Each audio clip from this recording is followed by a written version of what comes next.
अस्सलाम वालेकुम dear student. आज का topic plastids and endoplasmic reticulum means कि आज हमने पढ़ना है सेल का एक दूसरी फैक्ट्री जो ग्लूकोज तैयार करती है और फिर इसके अलावा चैनल सेल्स के अंदर जो मुख्तलिफ फंक्शन जो है वो परफॉर्म करती हैं, वो डिस्कस करना है हमने।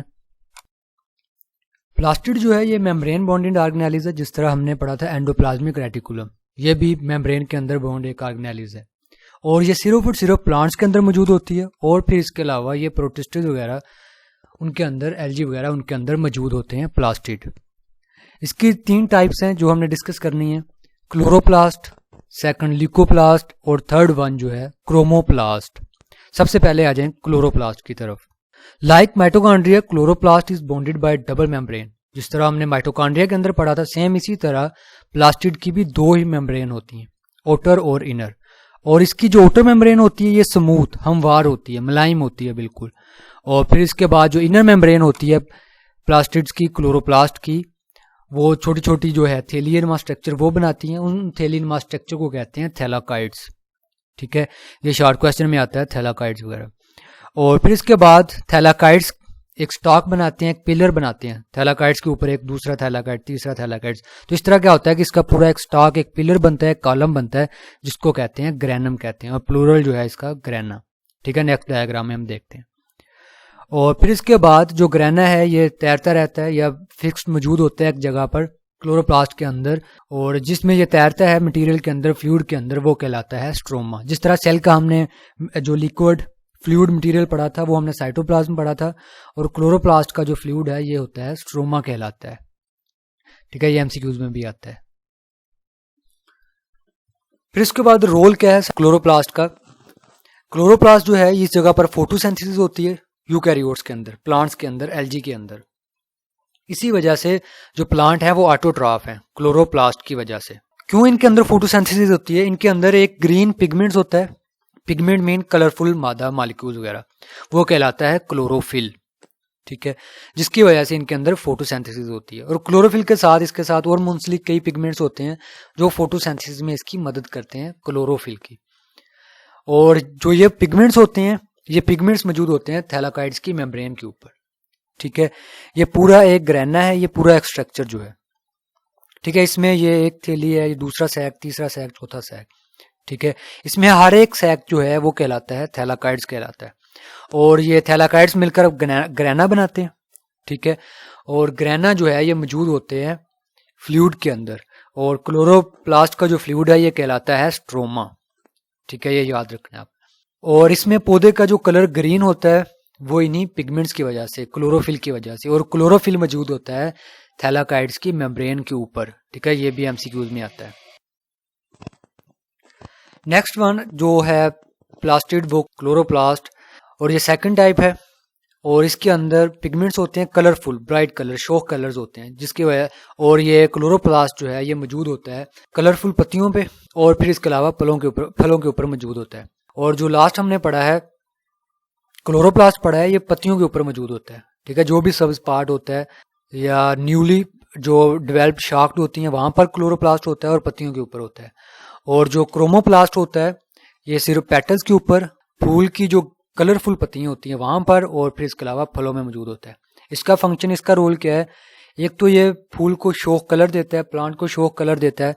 दूसरा, उस शो कलर की वजह से प्लांट को पोलिनेशन में मदद मिलती है। ठीक है, इन शो कलर की तरफ इंसेक्ट जो है वो अट्रैक्ट होते हैं, और जब जैसे ही इंसेक्ट आकर फूल के ऊपर बैठते हैं तो जो पोलन ग्रेन्स हैं उनके साथ अटैच हो जाते हैं, उनकी बॉडी के साथ। वो पोलन ग्रेन्स को एक पौधे से दूसरे पौधे तक, उसके फ्लावर तक उसको ट्रांसफर कर देते हैं। तो इस तरह इनके अंदर रिप्रोडक्शन भी होती है, रिप्रोडक्शन में मदद करते हैं। और लास्ट वन जो है ल्यूकोप्लास्ट, जिस तरह ये डार्क कलर में शो हो रहा है, मीन्स कि इसका कोई कलर नहीं होता। और ये टीसी टाइप्स है, ये कलरलेस होते हैं। और इनका काम क्या है? ये स्टार्च वगैरह को, मॉलिक्यूल्स, मैक्रो मॉलिक्यूल्स हैं, प्रोटीन्स और लिपिड्स वगैरह को स्टोर करते हैं। ठीक है, इनके अंदर बड़े बड़े सेल्स होते हैं, मजबूत सेल्स, और जिनके अंदर ये जो मॉलिक्यूल्स हैं ये स्टोर हो जाते हैं। और ये प्लांट की उन जगह पर होती है जिस जगह पर फूड स्टोर्स होते हैं। ठीक है, वहां पर ल्यूकोप्लास्ट ज्यादा होती है। जिस तरह पोटैटो रूट्स हैं, पोटैटो के अंदर ये बहुत ज्यादा होते हैं ल्यूकोप्लास्ट, तो जिसकी वजह से उसमें बहुत ज्यादा स्टार्च जो है वो स्टोर हो जाती है। ठीक है जी, ये थे प्लास्टिड्स और इनकी 3 टाइप्स, क्लोरोप्लास्ट, क्रोमोप्लास्ट और ल्यूकोप्लास्ट। ये लॉन्ग के लिए मोस्ट इंपॉर्टेंट है इस टॉपिक में से। ठीक है, इसमें क्लोरोप्लास्ट और ल्यूकोप्लास्ट में डिफरेंस भी आता है। ठीक है, ये भी इंपॉर्टेंट शॉर्ट क्वेश्चन है। नेक्स्ट है एंडोप्लाज्मिक रेटिकुलम, एक और सेल ऑर्गेनेलिस। इसकी डेफिनेशन, ये नेटवर्क है इंटरकनेक्टेड चैनल्स का। ठीक है, काफ़ी सारे चैनल्स आपस में जुड़े हुए उनका एक नेटवर्क है जो न्यूक्लियस से लेकर सेल मेम्ब्रेन तक फैला हुआ होता है। नेक्स्ट इसे हम डायग्राम में मजीद देखते हैं।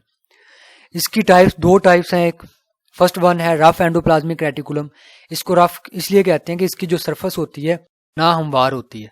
उसकी वजह क्या है, उस सरफेस के ऊपर बहुत सारे राइबोसोम्स जो हैं वो अटैच होते हैं, इस वजह से इसको कहते हैं रफ एंडोप्लाज्मिक रेटिकुलम। इसका फंक्शन क्या है, राइबोसोम्स हम पढ़ चुके हैं, ये प्रोटीन फैक्ट्री, ये प्रोटीन तैयार करते हैं। तो इस रफ एंडोप्लाज्मिक रेटिकुलम के साथ राइबोसोम अटैच होते हैं, तो इस वजह से वहां पर प्रोटीन की सिंथेसिस होती है, प्रोटीन बनता है। ठीक है, और इसका जो सिंबल है REF, ये भी याद करना है आपने। और नेक्स्ट है स्मूथ एंडोप्लाज्मिक रेटिकुलम, जो सेकंड टाइप है।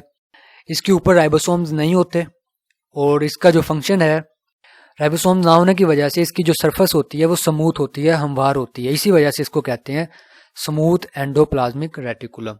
इसके जो फंक्शन है, कहाँ है, लिपिड मेटाबॉलिज्म है, लिपिड की ब्रेकडाउन, उससे नए लिपिड्स डेवलप करना, और फिर इसके अलावा मटेरियल्स को ट्रांसपोर्ट करना। जो प्रोटीन बनती है रफ एंडोप्लाज्मिक रेटिकुलम को, वो स्मूथ एंडोप्लाज्मिक रेटिकुलम से होते हुए वो सेल के अंदर बाकी ऑर्गेनेल्स तक या सेल से बाहर जो है वो मूव करती है। और फिर इसके अलावा सेल के अंदर जब कोई हार्मफुल केमिकल्स या कोई जहर वगैरह, कोई भी हार्मफुल केमिकल जब सेल के अंदर दाखिल होते हैं तो उसको डिटॉक्सिफाई कर देते हैं, उसके जहर के असर को ख़त्म कर देते हैं। ये काम है स्मूथ एंडोप्लाज्मिक रेटिकुलम का। और एक चीज़ और के एंडोप्लाज्मिक रेटिकुलम को डिस्कवर किया था पोर्टर ने और थॉम्पसन ने 1945 में, और प्लास्टिड को डिस्कवर किया था अर्नेस्ट हैकल ने, और इसको नाम भी जो है अर्नेस्ट हैकल ने ही दिया था, प्लास्टिड। ठीक है, नेक्स्ट है डायग्राम स्मूथ और रफ एंडोप्लाज्मिक रेटिकुलम का।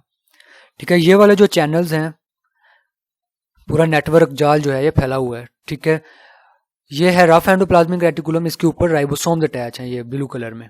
और ये वाला जो पोर्शन है इसका, ये एंडोप्लाज्मिक रेटिकुलम का, ये है स्मूथ। ठीक है, इसके ऊपर कोई भी राइबोसोम नहीं है, इसकी सरफेस जो होती है वो हमवार होती है, इस वजह से ये कहलाता है स्मूथ एंडोप्लाज्मिक रेटिकुलम। और ये यहाँ पर न्यूक्लियस होता है और यहाँ से लेकर यहाँ पर सेल मेम्ब्रेन होती है, यहाँ तक फैला हुआ होता है। और एक तो ये प्रोटीन है, प्रोटीन सिंथेसिस में किरदार अदा करता है, लिपिड मेटाबॉलिज्म, और तीसरा जो है ये सेल की शेप को बरकरार रखने में भी हेल्प आउट करता है। ठीक है, ये न्यूक्लियर एनवेलप है, rough endoplasmic reticulum, smooth endoplasmic reticulum, और एट द एंड जो है।